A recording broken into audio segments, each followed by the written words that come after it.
Today at Manchester Theatres, I have the pleasure of being joined by Shem Omari James, who is currently touring with Jesus Christ Superstar playing Judas. Now, it is coming to the Lowry from the 21st of May, and we cannot wait for it to return to Manchester. Now, Shem is no stranger to touring with smash hit productions, having toured the UK with Dreamgirls. He has also sung plenty of smash hit songs in shows such as The Music of Andrew Lloyd Webber at the Curve in Leicester and Songs for a New World at the London Palladium. He has been receiving rave reviews for his role in Judas. I have been reading them, and so it's a real treat to have you talking with us today. So thank you so much. Of course, it's my pleasure. No, I'm delighted, and I'm super excited to come to the Lowry. I've never been there after Oh, all of my it's touring stunning. experience. So yeah, I'm super Yeah. pumped. Yay! Oh, it's a stunning venue. So for those that might have been living under a rock and might not know what is going on with Jesus Christ Superstar, can you kind of tell us the concept of what's going on? And like, 'cause it follows like the last 2 weeks of his life, really, doesn't it? So if you tell us a little bit about it. Yeah, absolutely. So, the story of Jesus Christ Superstar, I like to call it the Easter story. I think the more formal description is the passion, the story of the Passion of the Christ. So, the last 7 days of Christ, and the difference, I guess, the thing that makes it a bit more exciting, quote quote, is that is told through the lens of Judas's eyes. So that's my character, Judas, and so you're seeing these last through 7 days of Christ, but yeah, through his dear friend Judas, who is really worried about the circumstance that they're in and the situation that Jesus is getting himself into, and the drama ensues. It really does. And it really does. So, as we've said, you're playing Judas, and I wanted to ask you because everyone kind of says, "Oh, like sort of deems Judas as the traitor and this and that," but then when you watch it like through Judas's eyes, as you've said, it happens. You really see it differently. You think, "Hang on, he was just trying to be there and trying to make sure that his friend wasn't kind of ridiculed and laughed at and all these things." So tell us what you think about Judas. Absolutely. I think that is one of the key things that Timothy Sheader, our director, has really honed in on. So this production, this version of Jesus Christ Superstar started in 2016. Mm. 2016, 2017. It won the Olivier Award for Best Musical Revival, which is amazing. Um, and one of the things that he really tried to differentiate from previous productions was the relationships and looking at it through a modern lens. So viewers or listeners, if your best friend, if you just imagine for a second, if your best friend said they are the child of God, you would probably think they're a little bit crazy, Yeah. be a bit concerned. And if they started telling everyone else and then they got more and more popular because of this, your natural modern instinct is to probably call the police and send them to some sort of mental institution to help them. And so that is definitely what Judas's kind of his intentions are. It's all from love, it's all from trying to save his friend, at least that's what he thinks. It's all that passion, and yeah, that it really focuses on the relationship simply, and this story of the Passion of the Christ organically starts to emerge. So a lot of the people who see this show, they tend to, in the first act, to be like, is am I just at a rock concert? Because it is very rock concert vibes, and then in the second act, this story starts to unfold, and you start to see the real key themes of forgiveness, of love, of betrayal, of redemption, of the feeling of loneliness, and connection, which I think is a big thing nowadays. But yeah, that feeling of connection and yearning for connection, which I think all of us can really relate to, after the kind of the time that we've been through the past few years. And yeah, I think seeing Judas as kind of the protagonist of this story really starts to break down the audience's perception of what you think when you say Judas. Mm. Um, I think a lot of us probably can relate to the feelings that Judas is feeling in the show. And I think it really offers, not just a villain, not just a hero. It's not very black and white, this story. There's a lot more grays, Yeah. which I think is a bit more interesting and a bit more human, to be honest. Yeah, and I think that's one of the clever things about it, because it's called Jesus Christ Superstar, and so you might think, oh, well, I'm not religious, or I don't follow that religion, or but it kind of isn't about that at all. And that sounds weird because it is that story, but it's about all them things you've just said, friendship, and people. And because it's being seen through a modern lens, it kind of makes it more about the story and the characters, doesn't it, as opposed to any religious belief. So it is for everybody, really. Yeah, absolutely. And on that, like the whole conceit essentially, and I kind of mentioned it before, but when it was created initially in 1970, so that's like Mhm. 50 years ago Yeah. now, it was a concept rock album created by Andrew Lloyd Webber and Tim Rice. So, that was before it was even a musical. And so, I Don't Know How to Love Him actually charted. It was on the Yes. charts, which is amazing for a musical theatre song. And then it became a musical after that. So it very much is harkening back to those rock album vinyl roots. And so you really do feel like you're at this rock concert, and you're not like, it doesn't feel like you're in the church essentially. I think there are really universal themes that appeal to everyone and anyone. And it really plays on the, obviously Jesus Christ happens to be his name, but it really plays on the superstardom, Yes. which again is very something that we can relate to now. People, the superstardom, that idea of fame and worry, and how it can change someone, and the relationships between Jesus and Judas, of course, being like the most important. But then you've got Mary, you've got Pilate, Caiaphas, Annas. There's so much going on, and Peter, of course. And so you're seeing Jesus's relationships with all these different people, and how the story then starts to unfold from that. So I think anyone, including religious people, can get Yeah. something different, because we get people from all walks of life come and see this show, and to hear how it has, transformed them or touched them in a way that they weren't expecting is really lovely to be part of that storytelling, and Yeah. letting people kind of find their emotions that maybe they weren't even aware of. Mm.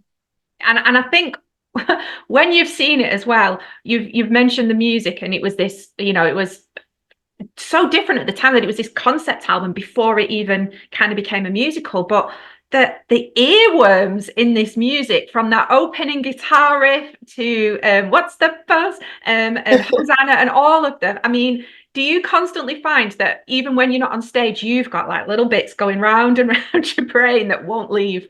Oh, absolutely. I mean, of course, I get to sing the title song Yeah. Superstar, which is I think when you say Jesus Christ Superstar, you've either got two things. People will go, Jesus Christ Superstar, or they'll start singing, I don't know how to love him.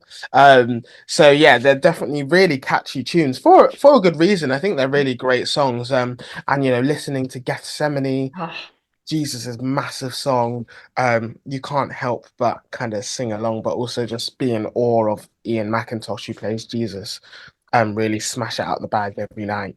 yeah, I mean, the first time I heard that song was God, many, many years ago, and it was Michael Crawford singing it on a Royal Variety performance. And Wow. oh, it was unbelievable. But this note just went on and on and on. And it was one of them performances. I was leaning into it, watching it. It was unbelievable. But you've got some as well. I mean, Heaven on Their Mind is like, the energy. I mean, you must come out of that and be wiped out. I mean, it's so powerful. Yeah, Heaven on Their Minds. It's strange because before I did this show, I think a lot of, and I'm a very stagey person myself, so I love musical theatre and theatre anyway. Because some people don't, some people don't, I do it for a job, but I don't I do love it. it as I well. love it anyway. Yeah. Um, Heaven on Their Minds, I think for like a tenor musical theatre lover is like your go-to song. Yeah. So I already knew the song, I loved it, and then I did it in the show, and I was like, oh my gosh, this is so much more intense than I imagined it would be. And that's the first song that like kicks off the whole show. And that already is really difficult. Yeah. And yeah, so to start off with Heaven on Their Minds, and you're having to really deliver everything, a lot of intense emotion, a brooding atmosphere, and then vocally it's quite demanding. And then you finish it and you're like, okay, and now I've got the whole of the show left. And I've got about Where do six I go? yeah. And then you got to think at the back of your brain, Superstar is kind of this big culmination of the end of the show. And so Judas kind of bookends things. So you really got to kind of take the vocal health and everything Mm. seriously, because you've got to do this eight shows a week. Yeah. And I will say there are some shows that I don't think deliver as consistent, like musically amazing, vocally amazing as this one. Everyone delivers every night. So no matter what day you come, Yeah. you're getting the same, if not like a better experience. And people come back and back and back, and they're like, oh, I've noticed something different this time. And I think that's what's really joyful about this show is you're always taking something new. Uh, Yes. and each night there's something different, but so electric every night.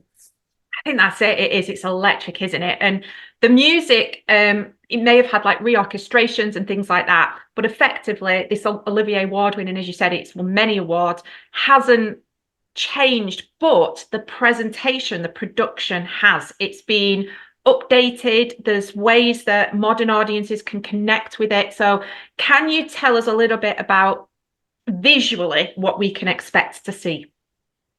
Ooh, I would say brutalist is the first word that comes to mind for me. There's a lot of, so yeah, like I said, kind of on this conceit of the rock concert vibes. Yeah. There's a lot of live mics that we all use live mics, cables, lots of cross imagery, but maybe not in the ways that you would expect. Okay. Um, and so architecturally, it feels quite barren and gloomy and metallic and hard. And then you start to see, I don't know, I guess the use of the different like mic cables, it starts to kind of transform the stage. And there's some really clever details, I think. One moment, of course, we all know The Last Supper, but the way that they use the set in this way is so clever. It sometimes gets a round of applause because it's so clever. Because you're not quite expecting it, and I Yeah. think the way Tom Scott, so he most recently did Cabaret in the West End, which of course is also highly acclaimed. So he's very in tune with making this set really effective, but also not distracting from the music, which I Yeah. think really is allowed to have the most space in this show. And I think to let the music soar and let people just really sit with their emotions and be affected by the score is that perfect harmony that is created, I think. It's just so different, isn't it? And to kind of anything else, and in a really impressive way, like you say, and it's not what you would expect. And I think that's what makes people go, whoa, this is cool. And I wanted to ask you, because you clearly love this show, but as you've said, you're clearly passionate about musical theatre as a fan as well. So when you got this part, what was it like? And now obviously it's been a tour and it's coming back to places. It's so popular. I mean, I know the Lowry's Salford, but you've been in Manchester, which is just next door. What is it like being a part of this global phenomenon? Yeah, absolutely. I think so. I did a show called, like you said, The Music of Andrew Lloyd Webber, and in that we literally explored Andrew Lloyd Webber's whole catalogue. And so the opening song was led by me, and I did Superstar. So at the time, I was like, oh, this is cool, and I knew the show already, and I had watched this version in Regent's Park, but to do it, I was like, oh, this is really actually equally as exciting as and also very difficult. I didn't realize how difficult it Yeah. was. But I was like, this is exciting. I remember my mum was like, "Oh, I love Superstar. That was my favorite of all of the 20 Andrew Lloyd Webber songs you did. Superstar was my favorite. And so when I got the show, it was a true like elation. I mean, I was definitely surprised. I was like, oh wow, okay, now I've got it. It means I actually have to do this like on a full tour. This is going to be very difficult. But yeah, to now be a part of it, to be a part of this show, it's bigger than just this. There's a whole legacy. It's 50 years.